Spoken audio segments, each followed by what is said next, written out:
tillaga hinsegin fræðslu í grunnskólum.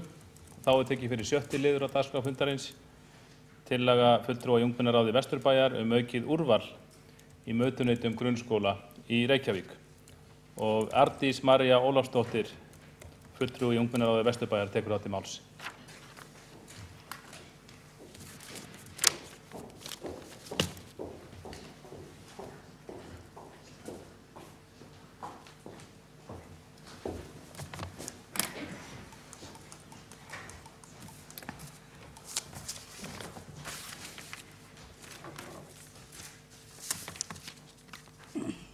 Ágæti borgarstjóri, forseti borgarstjórnar og aðrir gestir.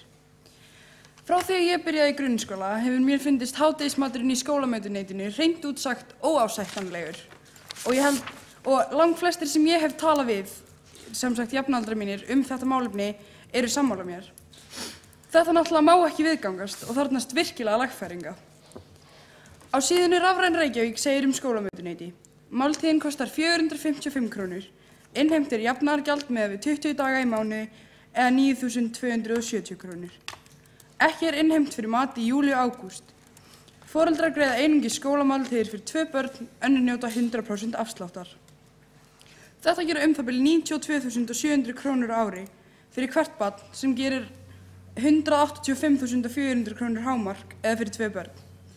Bæta þyrfti verulega gæði matarins til að hann peningana virði hvað næringu og matarmenningu varðar. En væntanlega öllum ljóst að matur líka félagslegt atriði og að borða saman fjölbreyttan og jafnvel forvitnilegan mat víkkar sýn ungs fólks, skapar umræðugrunn og vekur þegar best lætur upp samkennd og skilning. Uppbygging líkama og góðrar heilsu sem undirstöðu fyrir lærdómsríka daga lykilatriði, en jafnframt eru fjölmörg tækifæri til vaxtar önnur fólgin í matartímanum sem ekki má gleyma. Í metnaðarfullu skólamötuneyti væru tækifæri nýtt til að kynna ólíka matamenningu víðsvegar að, víkka út sjóndeildarhringinn og þjálfa bragðlaugana, en ekki síst læra næringu og tengsl við bæði heilastarfsemi og aðra líkamsstarfsemi. Eins er ljóst að matarmenning, eins og við nemendur, verður að taka þroska þar sem að matvælaframleiðsla og neysla hefur sannarlega afdrifaríkar afleiðingar fyrir framtíð okkar. Hér dæmi dæmigerðan vikumatseðil í Melaskóla, núna í febrúar. Ég notaðist við heimasíðu Melaskóla þar sem síða Hagaskóla liggur niðri. Mánudagur, obsteiktur fiskur, kartöflur, köld sósa, salatbar og mjólk eða vatn. Þriðjudagur, lambapotréttur, kartöflumús, salatbar og vatn. Miðvikudagur, plokkfiskur, rúgbrauð, salatbar, ávöxtur, smjör, mjólk eða vatn. Fimmtudagur, hakkabuff, kartöflur, sósa og salat. Föstudagur, skýr og rjómabland, flatkökur, smjör, ostur, mjólk eða vatn. Vikan byrjar alltaf á fiski sem frábært ef hann væri ekki ofunnin og keypti frosinn og þess vegna auðvitað ekki ferskur. Kartöflurnar eru forsóðnar og sósan oftast eitthvað majónessull sem óvíst hvað í. Salatbarinn fínn en samt oftast ekki mjög fjölbreyttur. Annað á þessum matseðli bara sama fúla sagan, unnin kjötvara. Mjög algengt að í slíkri vöru séu bæði auka- og fylliefni sem skapa settutilfinningu en næra ekki og jafnvel hafa afleiðingar eins og sykursýki og offitu. Og þar sem að góður og hollur matur í grunnskóla meira og minna undirstaða heilsu barna og ungmenna og margsannað að næring skiptir meginmáli á mótunarárum grunnskóla, þarfnast þetta verulegra umbóta. Grænmetismatur langoftast bara í boði í takmörkuðu magni en samt í boði fyrir alla, með þeim afleiðingum að það ekki einu sinni alltaf nóg handa öllum þeim sem borða bara grænmeti. Grænmetismatur líka í flestum tilfellum ófjölbreyttur, oftast bara baunabuff sem fremur bragðlaus og ógirnileg. Buffin í sjálfu sér ágæt, en þau leiðilegur valkostur sé boðið upp á þau of oft. Lítið veganvalkosti svo vitað sé, en innihaldslýsingar sums staðar ekki aðgengilegar nemendum. Þetta ætti löngu vera búið að laga, enda mjög mikilvægt að nemendur séu meðvitaðir hvað þeir að borða, til dæmis ef þeir með ofnæmi eða óþol. Almennt gott að vita hvað maður að borða til að geta tekið ábyrgð á sjálfum sér eins og markmið með skólagöngu Eins og ég nefndi áðan ástæða til að ætla að bættar matarvenjur, einkum minni neysla á kjöti og fisk og aukin neysla á grænmetismat, gæti bæði bætt líðan fólks og haft verulega mikið að segja til að létta á álag á umhverfi náttúru heimsins. Við krefjumst þess að grunnskólamötuneyti verði bætt ásamt því að grænmetis- og vegan valkostir í grunnskólamötuneytum verði bættir af skóla- og frístundasviði Reykjavíkurborgar alls ekki seinna en á skólaárinu 2017–2018. Já, þá hefur Arndís María Ólafsdóttir lokið máli sínu og næst tekur til máls Heiða Björg Hilmisdóttir borgarfulltrúi.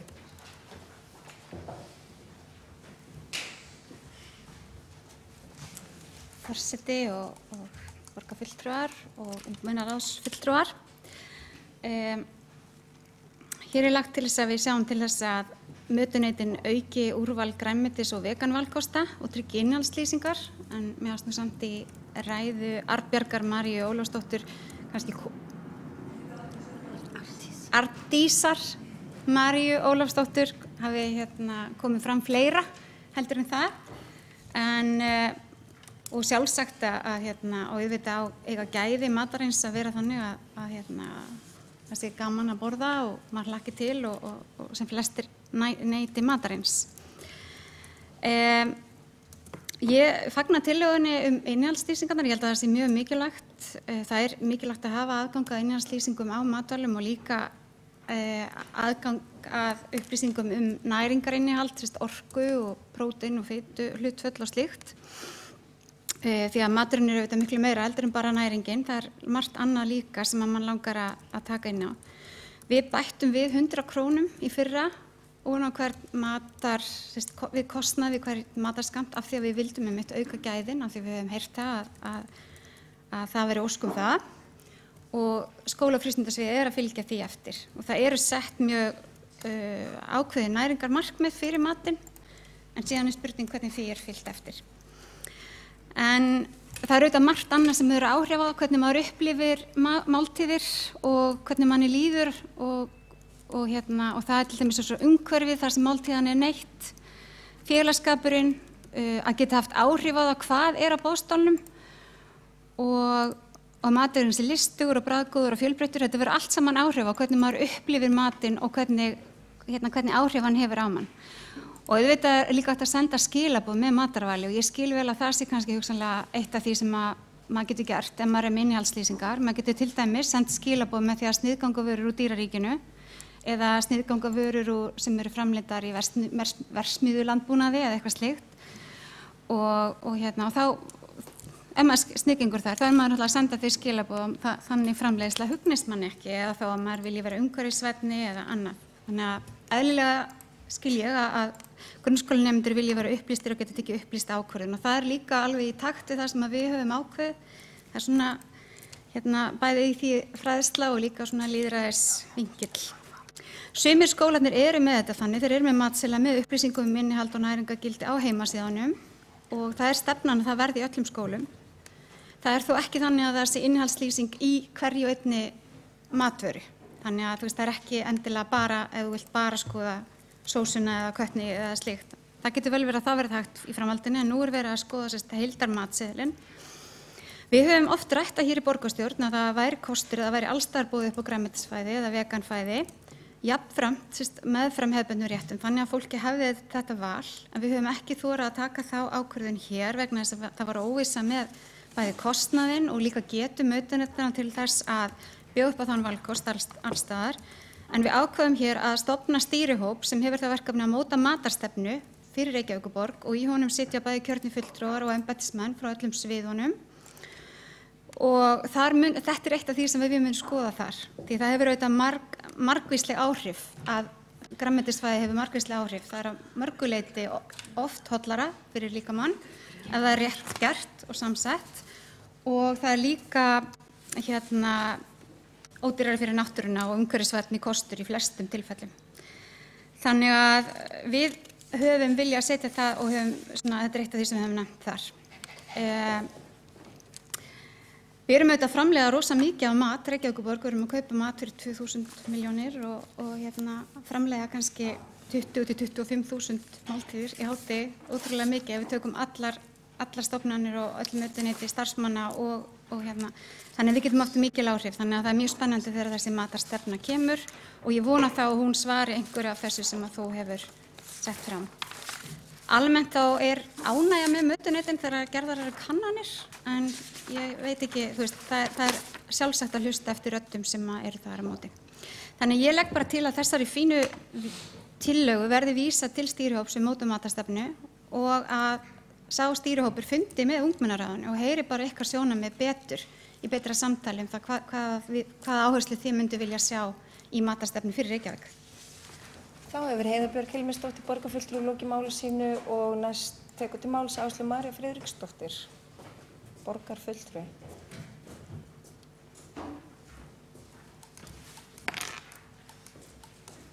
Forseti borgarfulltrúar, ég vil bara þakka fyrir þessa stórgóðu tillögu. Ég sé ekki, mér finnst eins og við eigum að vera komin lengra í þessu málum. Það eru alveg til rafrænar lausnir sem leyfa það að fólk geti valið jafnvel matinn fyrirfram, þannig að þetta kaupa rétt inn og minnka þannig sóun. Jafnvel þá að velja í raun og veru að hafa fjölbreytnina miklu meiri heldur en við höfum í dag. Núna þurfum við einhvern veginn allir að borða það sama eða eitthvað tvennt að velja eins og lýsingi var hérna áðan sem var nú ekki hljómaði alls ekki mjög spennandi. Og svo þessi umræða hefur verið hávær líka í leikskólanum þar sem foreldrar kvarta alveg gríðarlega mikið undan matnum og finnst hann ekki innihaldsríkur eða það sem þeir vilja bjóða börnunum sínum. Þannig að það er áhugavert að heyra að þetta nær flæðir lengra upp skólakerfið og mjög mikil ástæða til þess að fara að skoða þessi mál. Auðvitað styðjum við meira val, við þurfum að innleiða lausnirnar sem leyfa okkur að gera það með þannig að við séum nú að gæta þess að fara vel með fé í leiðinni, auðvitað styðjum það við matasóun, vonandi við það að fólk sé að borða heilbrigðari mat líka. Svo bara velti ég því inn í umræðuna að það gæti auðvitað verið þannig að þá á einhverjum stað, ef við vildum hafa matinn það fjölbreyttan að fólk myndi vilja borga eitthvað fyrir hann, meira en það er að gera. Nú borga allir sama verðið. Þetta gæti auðvitað breyst og það verður hægt að sleppa ákveðnum dögum og fara í þetta með allt hætti. Það er örugglega klárlega framtíðin og við auðvitað myndum vilja það. Hér er auðvitað þessi hópur að störfum eins og borgarfulltrúinn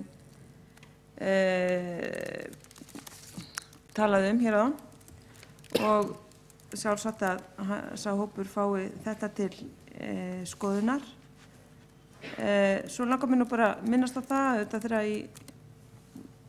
þegar kom það nú fram hér, held að hafi verið fyrr eða snemma á síðasta ári, þegar óánægja kom síðast upp með matinn, að það var nú lögð fram tillaga að maturinn í Ráðhúsinu yrði sá sami og er í leikskólum. Og ég hugsa að það sé reyndar, og það var borgarfulltrúi Marta Guðjónsdóttir sem lagði það fram, ég man ekki í hvaða ráði. Og ég veit ekki, ég held að jafnvel það að samþykkja slíka tillögu myndi hraða breytingum, myndi ekki gera neitt annað en að hraða. Þá hefur Áslaug María Friðriksdóttir lokið máli sínu og Heiða Björg Hilmisdóttir hefur óskað eftir því að veita andsvar við ræðu borgarfulltrúans. Forseti og borgarfulltrúar og ungmennaráðsfulltrúar, bara vegna þessar að borgarfulltrúi Áslaug María Friðriksdóttir var að rifja upp það við höfnum því að í Ráðhúsinu yrði í boði matur úr leikskólum, þá er það í rauninni ógerlegt þar sem að það er ekki sami matur í öllum leikskólum, þannig að það hefur þú þurft að velja úr einhvern einn leikskóla til þess að elda fyrir Ráðhúsið. Það hefði hins vegar velkomið til greina en við vorum bara búin að bjóða út rekstur mötuneytisins hérna niðri, þannig að það er samningsbundið í einhver ár framundan reksturinn þar og matagerðin þar, þannig að það er ástæðan. Það er Heiða Björg Hilmisdóttir lokið við að veita ansvarum telst lokið og við göngum þá umræðu þar með. Við göngum